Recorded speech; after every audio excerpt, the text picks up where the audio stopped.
before last year, DCT was operating the rail terminal with 4 tracks, and we're using RTGs to operate this facility, which was enough for the demand up until a certain point in time.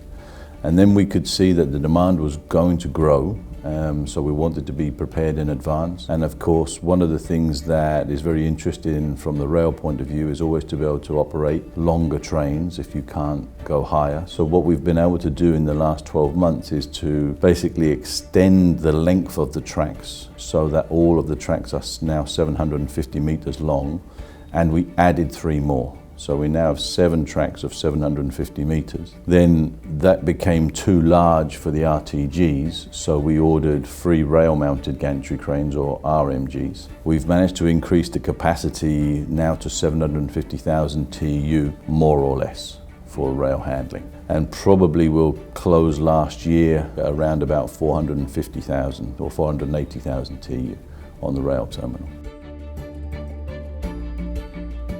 So obviously then it allows us to open up more windows for the train operators. So we can have more frequency of trains to different origins and destinations throughout the week, because we operate 7 days a week, 24 hours a day, whenever the trains are coming. Obviously both us, the shipping lines and the customers like to operate these on a fixed weekly basis. If it's not a daily train, then at least it's every Monday, Wednesday, Friday. Everybody knows that those trains are programmed to and from those destinations so that they can plan their supply chain accordingly, because of course the ship arrivals and departures are programmed on a weekly basis as well. And we've been very fortunate that most of the time during 2021 they have arrived on time, despite the problems of congestion in other European ports.